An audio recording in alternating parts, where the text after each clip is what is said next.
Hello Internet, so nice to see you. Now, I have to confess that being a YouTuber, for me, it's a part-time thing, because my real job is actually to teach actual people music theory and guitar, and especially music theory for guitar. I have been doing this for quite a long time, and I've taught a lot of people, so I can very immodestly say that I have a lot of experience with students. I have a lot of experience understanding and knowing what they need to hear or learn at a specific moment in their development, in what order they need to learn things, where they need to get more exercise and what they can safely ignore for the moment. And I have also experience knowing when they are getting stuck in a rut.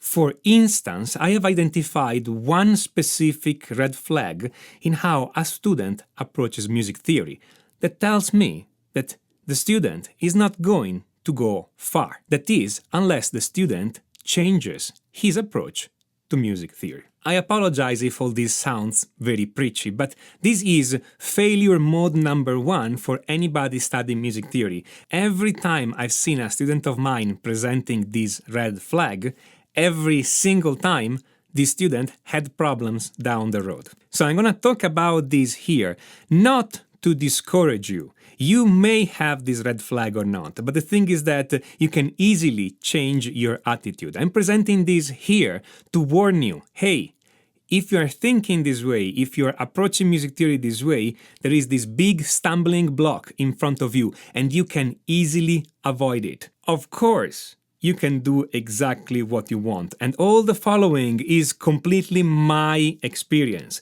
so take it with as big a grain of salt as you like. So, what is this red flag?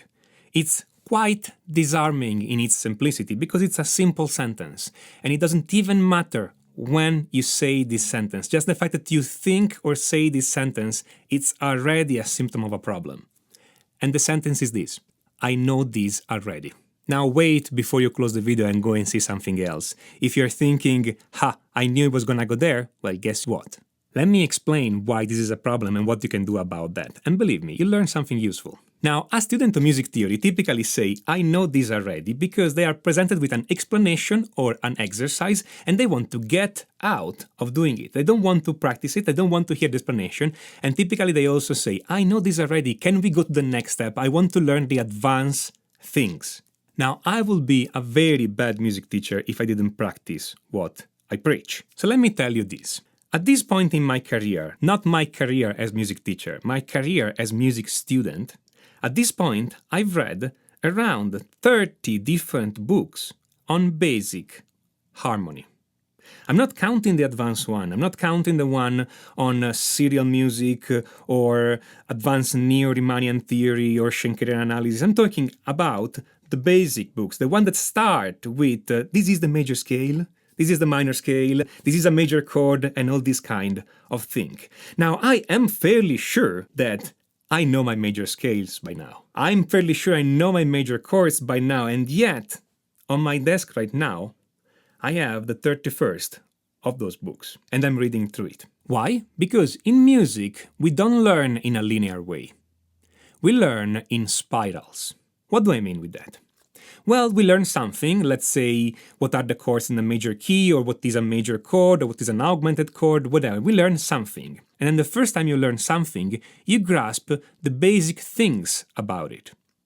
And then you go on and learn a lot of other things.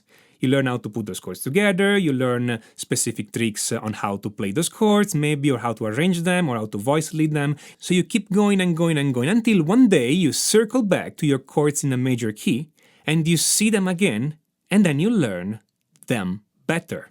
Either you missed something the first time, or you forgot, or you realize something new about them, but you come back to the same topic and you learn it and you get something new out of it. So you're not learning in a circle, you're not going to do the exact same things you were doing before. You are at a higher level. You are in a spiral going around along the same topics over and over, and every time you see them, every time you learn them better. I know because it happened for me 30 times at this point. Every time I read a basic book, I learn something new. You see, most of the music you listen to is made by simple chords, either major or minor triads or a bunch of seventh chords. So if I'm telling you, hey, let's study major and minor chords or let's study seventh chord, of course your first reaction is, I know those already, this is boring. But maybe consider that you don't know everything about them. After all, if you really knew everything about major and minor chords, you would be able to write chord progression of any kind. If you knew everything about seventh chord, you will be able to use them in a lot of different ways. And believe me, every time I'm learning about them another time, I found new ways to use them. Now, I believe this so much that this last summer I did something that may look completely absurd. This last summer, I took my own course on harmony, my complete chord mastery guitar course. I mean, I wrote the course. I decided exactly what was going to be in it and the order those things were going to be in it. I wrote every single word, I wrote every single example, I wrote every single exercise. I mean, you think I know it, no? And yet, by starting from the very first session, I worked my way through all the exercises in the course. And can you believe it? I found new ways of doing the same exercises. It did me a lot of good. It made me a better player. And believe me or not, I was actually humbled because I realized, hey, I actually wrote this course, but I have still a lot to learn about all those things, even if I wrote them down already. Now, you can take this as a completely shameless plug for complete chord mastery.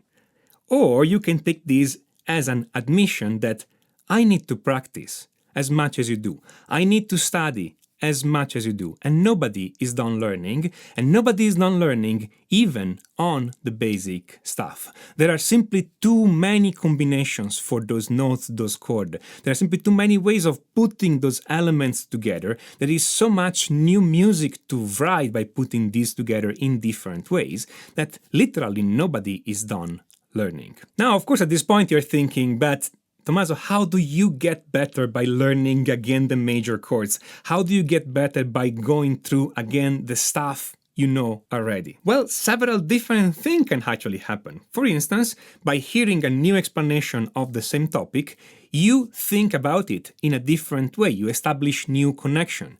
I mean, it's quite typical, for instance, to explain major chords as the 1, 3, 5 of a scale, but it's also typical to explain major chords as a major third plus a minor third, but it's also typical to explain major chord as 3 notes with 4 half steps between those two and 3 half steps between those two. This is equivalent to major thirds and minor third, but it's a different way of thinking about it. Or you can, for instance, explain major and minor chord as the only possible sets of 3 notes that are all mutually consonant. I'll let you sit and think on this one. And there are many, many more ways of thinking about all this. So even just on the construction of chords, we can think in different way. Just figure out what can happen when we start thinking about the whole possible ways you can put together different chords and the whole possible way you can think about chord progressions. Another thing that can and does happen is that when you study the same thing again, the topics are the same. Maybe the explanation is exactly the same, but you are a different person than the last time. It's like when you reread a book or re-watch a movie that you remember you read or watched when you were a kid. Reading that book again or watching that movie right now when you're not a kid anymore, it's a completely different experience. The movie feels different, the book feels different, you understand things that you were not understanding before, you're looking at it with completely new eyes. So studying the same things again, even if it may seem useless at first, it's actually very useful because it allows you to update all your knowledge with everything you've become from when you were studying it the last time. Another thing that happens when you study stuff you know already is that you learn to do it faster. You do a faster implementation. For instance, you can become faster at finding chords or scales on your fretboard.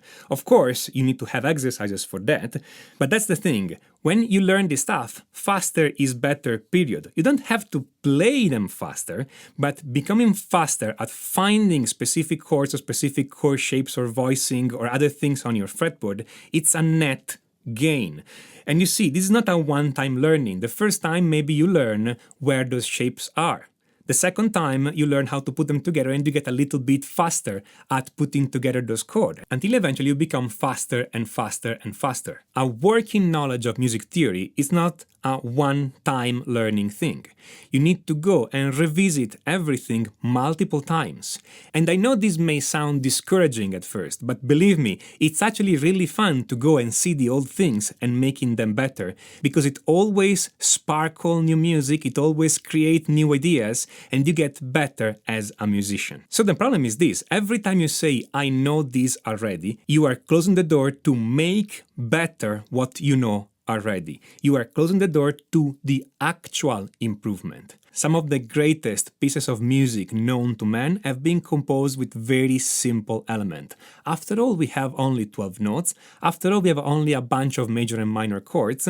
Some of the greatest pieces have been written with just those elements. If you really knew everything about major and minor chord, you will be able to write this stuff too. If you are not able, it means you need to learn more about those basic elements, and knowing about complex neo-Riemannian or Schenkerian theories or set theory or other stuff like that is probably not going to help you making music in this sense. Beware of learning theory just for the sake of theory. I always wanted to learn theory to make music, and that's also what I teach. And I found that to learn theory in a useful way to make music, you need to let go of the idea, I already know that, and actually sit down and study the same thing again and get better at that. Okay, now it's the time for the actual shameless plug. So, if you like this idea of learning in spiral, coming back to the old thing and making them new every time, and making them better, and actually really master every single little thing you learn so that you can make music with that, then I totally and completely recommend my course, Complete Chord Mastery. Hey, I can recommend it twice. I can recommend it because I wrote it, so as the author, and I can recommend it because I took it, so as a student. This course is made specifically for guitar player, and it teaches you theory straight on the fretboard with a different perspective than other music theory books or resources, and especially we learn it in a practical way. The course contains music theory exercises, and by doing those exercises you get better and better at applying music theory to actual music, to your music, in a way that is musically useful. I don't like theory for the sake of theory. I like theory that helps you making music. If you have a minute, click on the link on the top right and check out Complete Chord Mastery. If you like these videos, smash on that like button and don't forget to subscribe. And don't forget to click on notification, otherwise YouTube will not tell you when I put up a new video. And if you have any comment, suggestions, feedback, write them down in the comment. I like reading from you and I make video with your suggestions. This is Tommaso Zillia of musictheoryforguitar.com. And until next time, enjoy.